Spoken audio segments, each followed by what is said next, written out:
New Jersey Warrior Josh Aikens returns to the airwaves with the Warriors, and we're so lucky to have him today. How can I describe Josh? Josh is a warrior fighting it out in New Jersey. He is one of New Jersey's most successful, I call him, parent advocates. He's also a great community leader, whether it's in the school system with the school board. He's a mentor. He works with sports. He is a husband, and the most important job also of being a dad. And he understands the issues affecting all families, not only in New Jersey, but across our nation. The best place to follow Josh is right there on the screen on Twitter at Aikens_Josh. Josh Aikens, welcome back to the Warriors. Always a pleasure to be here, Lynn. Thank you so much for having me again. Absolutely. You know, I also want to point out that you have done a lot of missionary work. Very important, because one of our hashtags with the Warriors is community creates change. So let's give credit where credit is due. Not only missionary work, you know, abroad in other places, but also here in the United States. So for that, you get a gold star plus Mr. Josh today. You know what? I'll take it. I'll take the gold star. I'll if I can get two, this way I can give one for each boy. Because if I get a gold star and the other one doesn't get one, it's going to be. I'm sorry, you're getting 2 gold stars. Let me throw one in for your wife as well. So you get 3 gold stars, 1 for you, 4 gold stars. You got 4 gold stars. I got everybody covered. I think, Josh. Now, unless you have pets, I didn't cover. But I do, but he doesn't deserve a gold star. He's been bad pet parent. Now, listen, I can always count on you for a couple of things. Number one, filling me in about the scoop of what's happening. You are a lifelong resident of Sussex County in New Jersey, but also I like to always remind you that you make me laugh, which, Josh, is not an easy thing to do when I read some of your tweets or X's or whatever these things are called these days. Let's jump right in. Let's start with the school system. This is, for me, leads to a lot of issues. What is happening right now in your district with the kids, with the parents, with the overall landscape?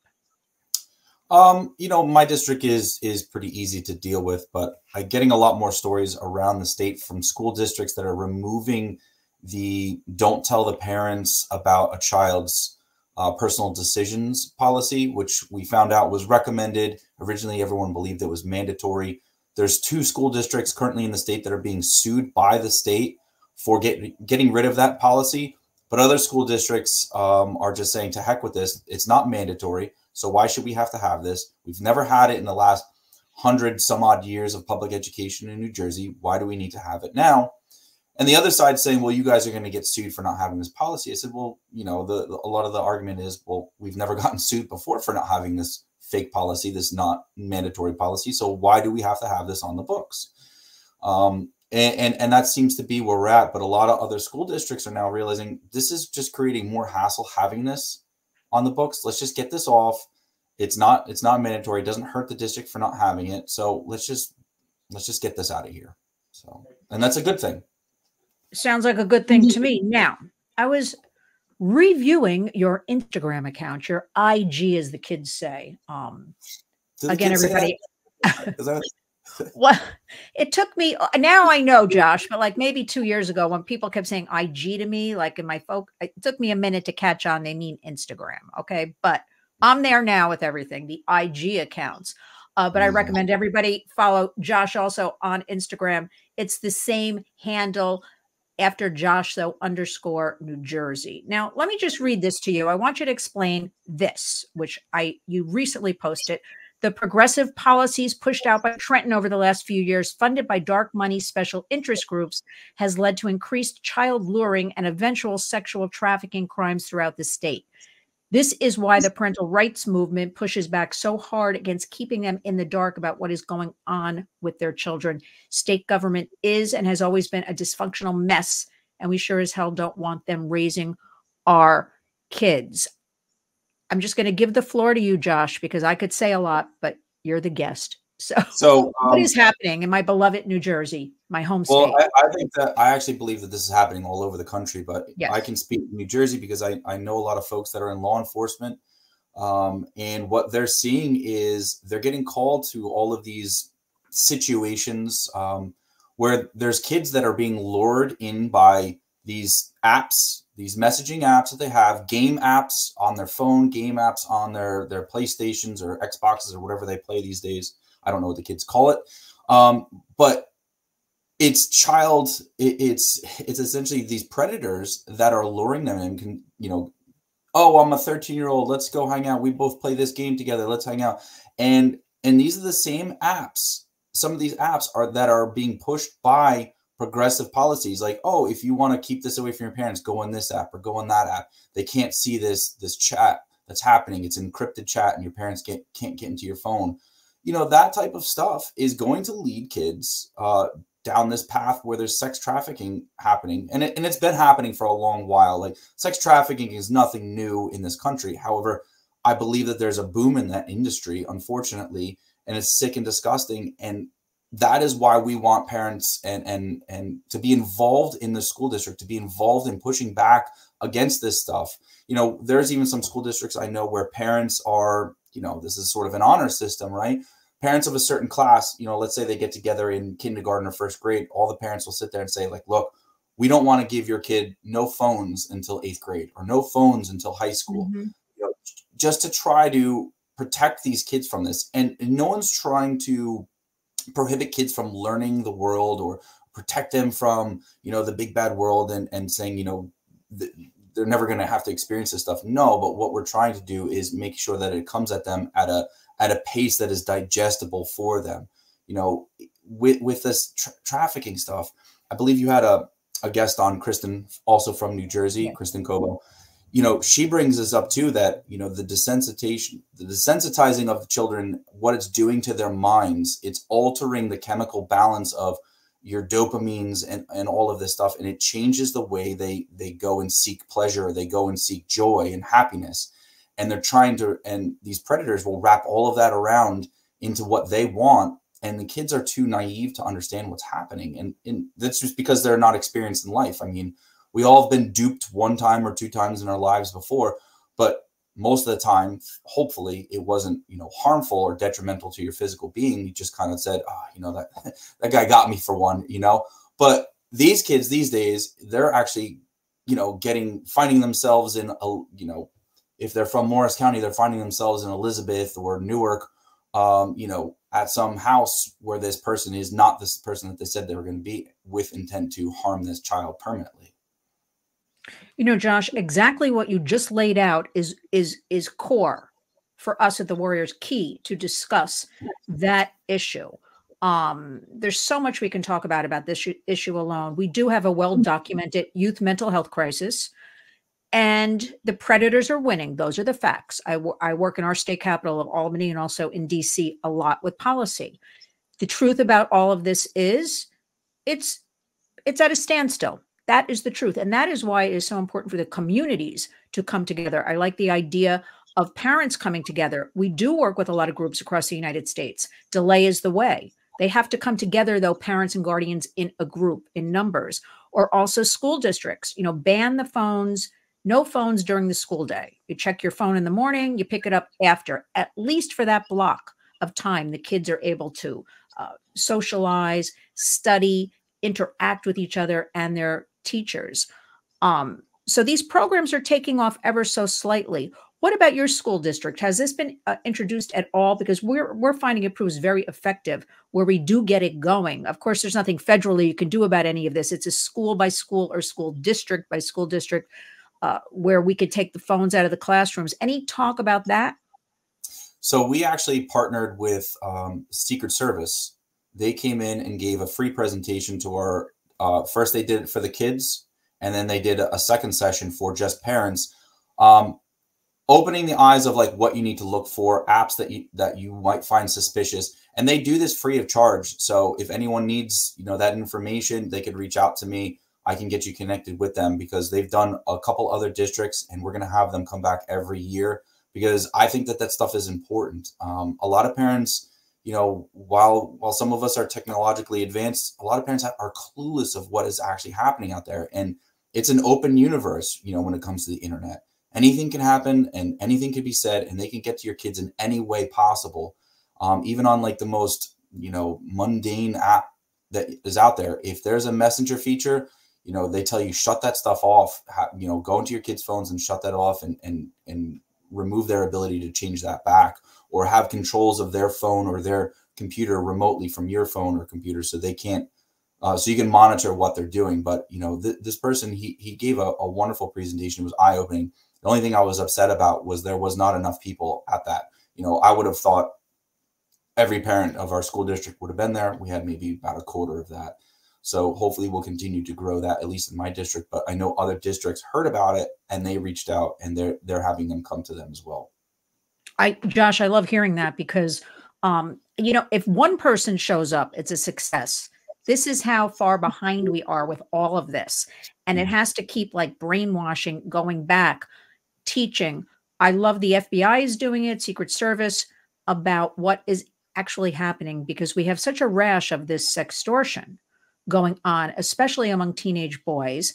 There's not enough media coverage. Parents are afraid, you know, if they talk about this, Josh, they are opening up that can of worms, when we're always explaining the kids are very savvy tech-wise. They're seeing everything anyway on phones and devices, or their friends' phones and devices. It is time in 2024 to really just go hard for this. Like, no embarrassment, no anything. We have to go for it. Kids are dying. We've got the fentanyl. Kids are buying on Snapchat. Two clicks, you can buy any kind of drug, Josh. I don't understand why that's not shut down. But that's probably another program, you know. But this is what parents have to understand. Like, one pill kills. But, you know, we also, this is great. We can talk about, we know, Josh, you know, I know it's all bad, this stuff. But let's get at that what's causing all of this. Why do you think a wonderful presentation? I know parents are overwhelmed these days. Everybody's trying to, you know, just keep ahead of everything, keep up with everything. Why would they not, when it comes to the protection of their children, show up for something that is offered? I'm sure it was offered for free. So why don't they show up? What are your thoughts on this? You know, that's tough. It could be a multitude of situations, like you and I were talking pre-show, parents running around doing sports, right? I mean, that takes up a lot of time, activities. It seems as if all your free time is now gone, depending upon how many children you have. So there could be other things pulling at them. And it's like, do I want to, sometimes parents need to balance, do I want to spend time with my children, or do I want to go to this presentation that'll help my children? It's tough to say. That's why we're going to do it every year. We're not going to stop doing it, because if one parent missed it one year, I'm going to bring it back next year and the year after and the year after, until they all hear it, until they all understand what's going on. I don't begin to try to tell people how to parent their children. You know, I've seen this before, you know, through anecdotal stories of parents want to be their kids' friends. They had tough parents that were hard on them, and they had a hard time relating with them. And they don't want to be that parent. They don't want to come down with the heavy hand of, you know, authoritarianism when it comes to their household. So they just kind of let the kids do whatever they want. Not necessarily the approach that I want to come up with. I'm sure if you read books or do studies about what method works best, certainly I would never advocate for hitting a child, but there does need to be strict ground rules and boundaries for children, in my opinion. And I don't know if that's necessarily happening in every household. I think when, you know, my kids, Josh, are in their 30s, but I remember when they were little thinking to myself, again, of course, I'm much more educated now and aware of things decades later, but I remember thinking a lot of these moms, and again, we're not judging anybody. We're not telling anybody how to raise their kids. There's parental autonomy. We are raising awareness about issues. We are educating. We're pointing out resources, things to look for healthier kids and healthier families. But I remember these moms like wanted to be girlfriends with their like daughters. And I remember thinking, this is kind of strange, because in the focus groups we do now, especially once we win the kids, the teens, you know, their trust, they want direction. Like, they want us to give them direction. And there are plenty of studies that prove they need direction and focus from the adults, and that barrier should be put up. But again, it's just suggesting this is what is needed or helpful. I want to get into, what do you hear? Do you have any friends with, I mean, reveal what you want, that have any, your kids are very young, I know, but teens or preteens that talk about any of these issues, or they just don't talk about these issues in your own circle? It's kind of a mixed bag, right? So some of my friends' children are in high school, and I approach that conversation with them like, did you have to have like the talk and all that stuff? Like, how did that go? How do you even approach that subject with them?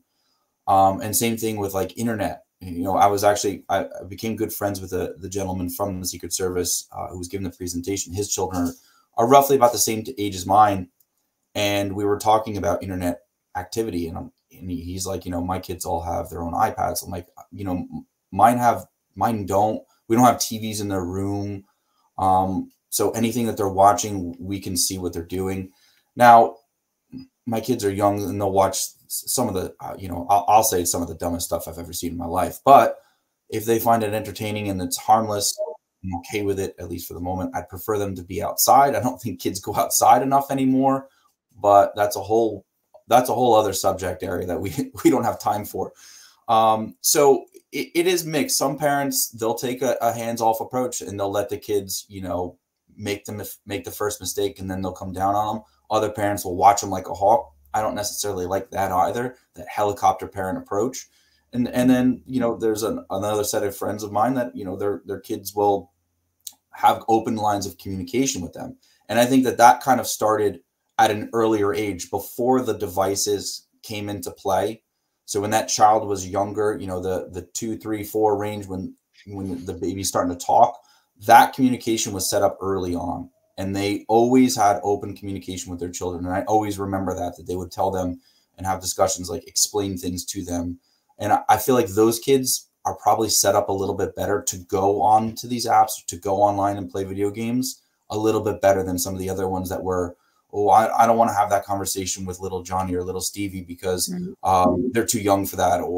And what's happening is those kids are getting inundated with this now. It's not a slow drip anymore. It is an open faucet of information now, and they don't know how to navigate that environment.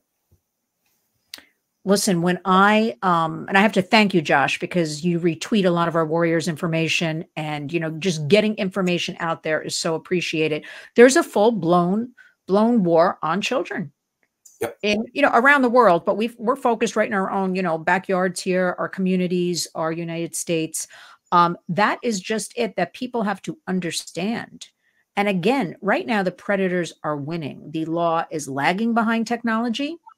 We are entering into this AI, this artificial intelligence, artificial general intelligence, which tech experts we work with say, we won't go on record, Lynn, but it is the most frightening thing to come down the pike in a long time.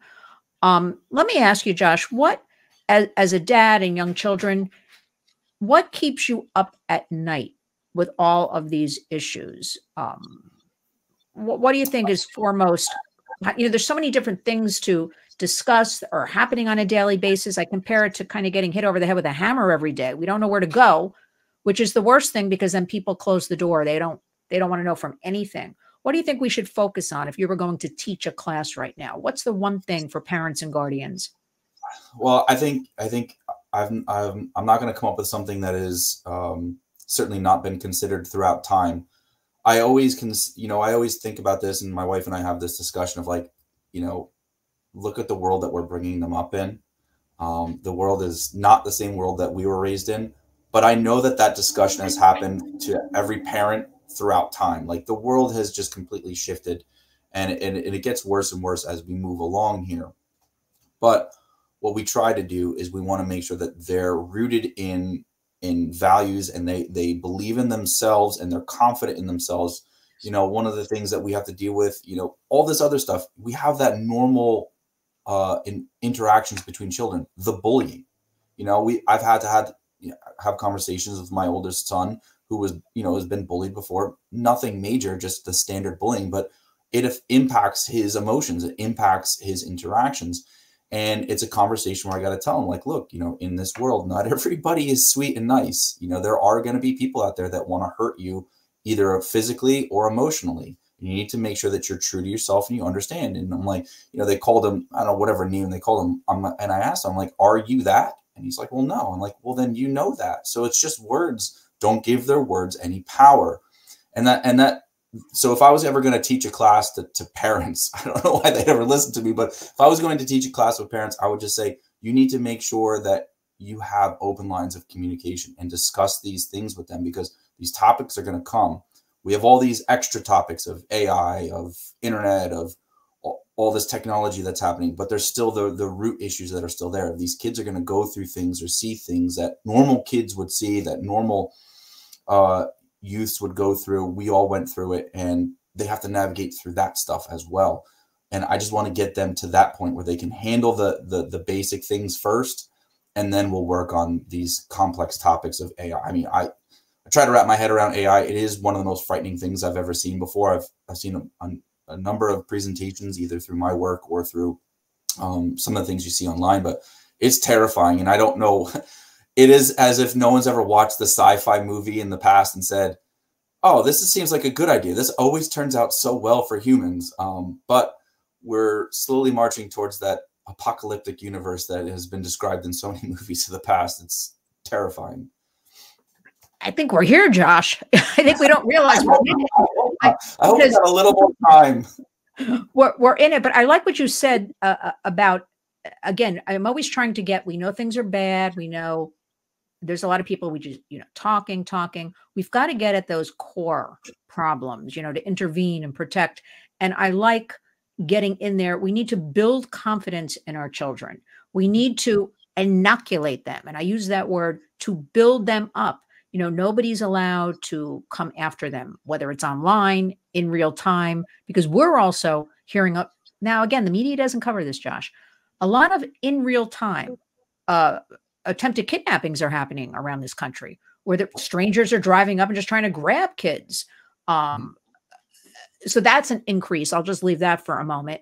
But we have to empower our kids with this confidence.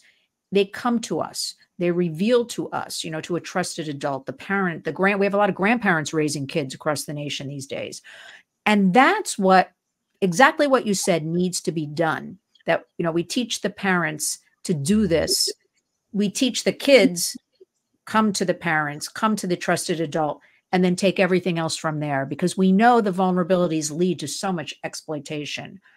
I have to ask you about, please, this Tammy Murphy, who is the wife, if you don't mind, or maybe you do mind. What is going on? She's the wife of your governor, Phil Murphy. Now, what's happening? We have this Senator Bob Menendez. I'm veering off a little bit, but because I haven't studied up lately on all of this, they're not very favorable to issues you talk about, I talk about, kids, schools, libraries. What's going on there? Well, she's actually out now. She dropped out of the Senate race. I think she realized that no one likes her. Even Democrats don't like her. It was one of the most New Jersey type of things. If you ever been around New Jersey politics, just having someone step in and say, well, this is my name, my name's Murphy, so you have to elect me. I have the right to go run for this seat. It's just, it's typical. Quite honestly, from a strategic standpoint, I wish that she would have stayed in and won the primary for the Democrat side, because she's an easier candidate to beat. Yes. Because like I said, even Democrats don't like her. They're sick and tired of Murphy and his nonsense and the way he's been handling himself and his administration over the last 8 years, or however it seems like an eternity. But unfortunately, I think that New Jersey is going to get stuck with Andy Kim, who's a young guy. I think he's about the same age as me. So he'll be in that seat forever. And that's just the way it's going to be. I don't believe that the Republicans are going to put up anyone that, at this point, that can beat him. Maybe in a few coming years, someone else will step up and do that. But right now, it just seems to be, it is kind of funny though, that she put out this video. If you go on Twitter, she's got a video out there of her concession. It was like taken word from someone else a couple years back. So it's just, I was very upset, Josh. I was upset she dropped out, Josh, frankly, because again, you pointed out she'd be easy to beat. So when I thought she's dropping out, I was like, darn. And just another question, because I really can't help myself. I'm going to try, Josh, but I really can't. What's going on with Phil Murphy's hair now? Are those hair plugs? Is that a toupee? or did he let his hair grow in? Because I'm always finding myself staring at it and being just trying to decide what is going on with his hair. That's all. I mean, You don't have to answer if you don't want. I have some bald friends that wish they could afford hair plugs. So if he flew off to Turkey to get his hair, I know that's the thing now, is to fly to Turkey and go get hair implants. Turkey. Yeah. It's very common. I'm seeing it now. Look, some people are vain about their things. You know, I'm no stranger to vanity as well. I think we all kind of fall victim to that every once in a while. But you're being very kind. Okay, well, only because I have a bunch of friends who are balding, and I don't want to hurt their feelings. Well, okay, but you think there'd be like some underground place in, I don't know, East Orange or something that could do hair plugs, but let's let that go for a minute, right? It's less regulations over in Turkey. So. All right, we'll let that go. Now, let me ask you, I'm not hearing a lot. I'm not, remember, on the Warriors, you can answer, not answer. You can go on to whatever you want to talk about, Josh. We just keep going here, whatever happens. What about the libraries now? Because that seems to sort of calm down, which is very frightening. Because remember, we always have to, and I'm stealing this directly from something I heard my husband say the other day. It's not the loudest ones in the room. It was something like this. It's not the loudest ones in the room we have to fear. It's when it's the quiet ones. He said something like that, which stuck with me. What's happening with all of that? Because I'm still completely frightened about that whole thing going on. So that is going on. I think there is a lot of cases that are still in court. Some of the personal ones, the individual civil trial that's happening. I think, you know, Kristen, her case is still going on. It's going to be a lot of money. What I'm seeing from a lot of discussion that's happening, no one's really pulling the trigger. I've seen one district do this now. I'm torn about this. So just to be open about it, I'm torn about whether or not I would ever consider going down this path, but they're getting rid of the library in the school. So whether it's a hassle-saving move or a cost-cutting move, but they're getting rid of the library. They said that all these books are available. All these kids have Chromebooks when they get into the school. All the books are available. You don't need to have hard physical books. You don't need to have a librarian to go read them the books. The teacher can read books to them. The parents can go and see what the kids are reading. If the parents are active enough, they can go online and see what the kids are taking out, what they're reviewing, what they need for their book projects. So I'm kind of torn about this, right? Because it's like getting rid of cursive, right? While a lot of people don't learn cursive or even proper handwriting anymore because we, type on the keyboard or on our phones, I don't want to get rid of that ability, right? To go in and open up a book and physically feel the pages and read through it. Maybe I'm old school, and I apologize because work is pinging me like crazy and I don't know how to get rid of that. They're like, get off of that Warrior show, Josh. Get off now. No, but what? Yeah, I don't want to get rid of a lot of traditional things that we have, and not having books. Are we going to walk ourselves in? Are we going to walk ourselves into like children never knowing what a library is? So I'm listening to the ideas. I'm listening to what people are doing, and I'm listening to their reasoning behind it. And again, some of it's mixed bag.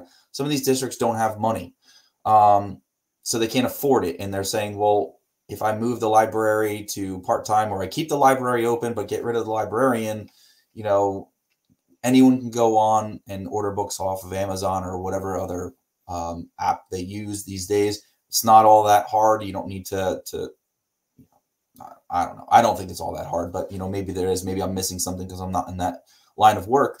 But I think you might see this happening in the next couple of years. I think you might see districts, maybe not New Jersey, maybe some of the other states, but where they get rid of the librarian in school. Not the town library, not the public library, but the librarian in school. I think you're onto something there. I was actually shocked. I shouldn't be shocked about anything, but fairly recently here in New York City, where I am, that they were closing a lot of libraries on weekends. Now, we know, including the very big one on 42nd and 5th, on Sundays and Saturdays, I believe. And that is a place where a lot of vulnerable kids, underprivileged kids, kids who don't have internet even at home, they go actually trying to do homework, trying to study. So now they're getting rid of that. You mentioned Chromebooks. We learned during COVID how easy the predators could break into these Chromebooks. There were no protections put on them. It's a bill been working on now that, pins are set up and things like that. With porn and all of this suggestive conversations with kids. And the other problem with Chromebooks here in New York City, a lot of kids, they get stolen and they're not replacing them for kids. So kids are on their phones trying to do homework, trying to study. It's almost like everybody very narrowly being pushed online with everything, and they have no choice.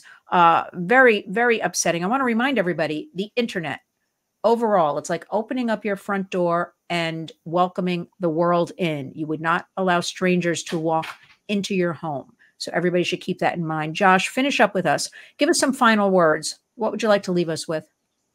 So I just wanted to go back to the point of why I think you need to communicate with your child and strengthen their inner person.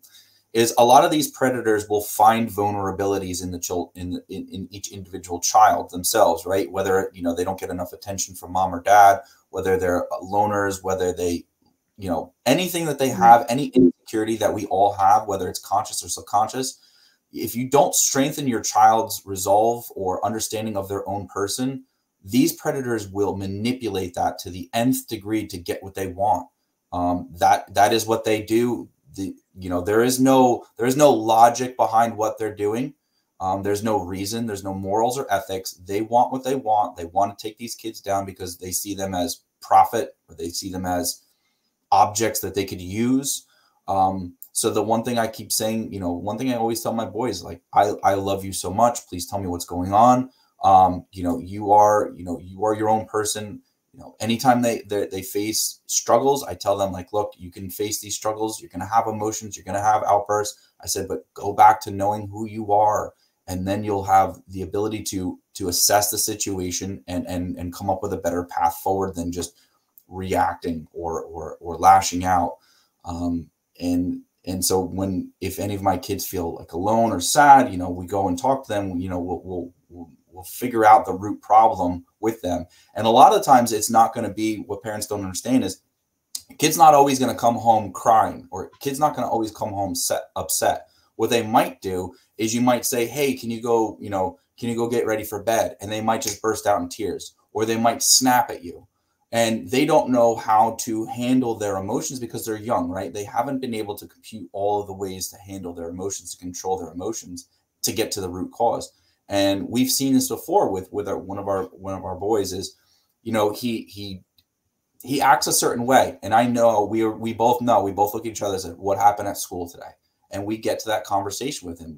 My wife will sit down with him and say, what happened, and we'll get that out of him, and we'll deal with that issue, and we'll strengthen that area that was, being avoided.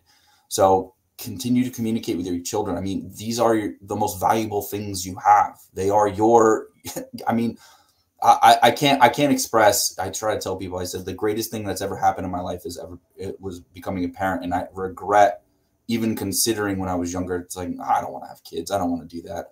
It's the best thing I've ever done. It's the best thing that I will ever do. And watching them grow and become good citizens is my main focus. Josh, I want to cry after that. That was a beautiful, you and your wife are warriors. You are role models. This is exactly what we need today. With all of this going on with kids, this engagement, this empowerment, just educating, being there, listening, making them, wrapping our arms around them, hugging them, kissing them. The kids need this. I want to thank you for doing what you're doing. How about, I know you're involved with sports. It seems like the public, I just have to mention this before I let you go. Everybody can sort of relate to sports on some level. Maybe you can you bring your teaching of all of this like into the sports as well, while you've got these people, this group, like, can you expand that into again, I don't know exactly, what you're doing. I know you're involved with the sports, but like we have to try to have like groups and teach exactly what you're saying and educate everybody. Is there any kind of crossover you can do? I'd love to see that. So actually, one of the ways when people reach out to me and wanting to know how to run for school boards, one of the first things I tell them, I said, "Do your kids play sports?" And like, "Oh yeah." I said, "Have you ever talked to the parents on the sideline? Have you ever opened up communication to find out what's going on in your community?" "Well, no, we all just kind of stand separately, or they make small talk." And I'm like, "Why don't you start having like in-depth conversations, meaningful conversations with other adults?" You'll find that a lot of parents won't open up their mouths, but have the same questions. They have the same concerns, but they feel awkward opening up. Like, have you had the birds and the bees conversation with the kids? Or, hey, I saw this app on my kid's phone. Have your kids doing this? And I'll throw those questions out to other parents. I'm like, hey, are they watching this? I don't know, one of these stupid YouTubers. And I'm like, your kids watch that too? They're like, oh yeah, they watch that stuff too. I'm like, okay. So at least I know that I'm not the only one that has to sit here through episodes of Blippi or Peppa Pig or something like that when my kids were younger, driving me nuts. I'm like, your kids are watching that too? Okay, that's great. And then it starts to snowball. Like, they now let their guard down and they'll start asking you other questions as well. And again, you'll start to help each other out. And that's how your community gets stronger, is parents working together, parents communicating. But you need to start having that conversation with other parents. And the best way to do that is when you're all together for 3 hours every week on a field somewhere, whether it's cold or rainy, sipping coffee and, commiserating about what you wish you were home having a glass of wine or something.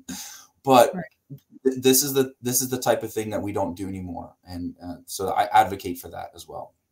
Good. I knew I was onto something when all of a sudden I'm like, Josh, sports, people, parents, they're going to be there involved, because we really have to make these. We have to. No, we've got to be warriors. Anywhere we have one or more people, we have to talk about these issues. And you certainly do. Well, Josh Aikens, I am urging everyone to follow you, to join in with you. You are, again, a role model. Thank you for always sharing yourself with the warriors, being our New Jersey, and I will say national. You're a national role model too, Josh, for joining me and taking the time. And have a wonderful Easter coming up, and enjoy your family.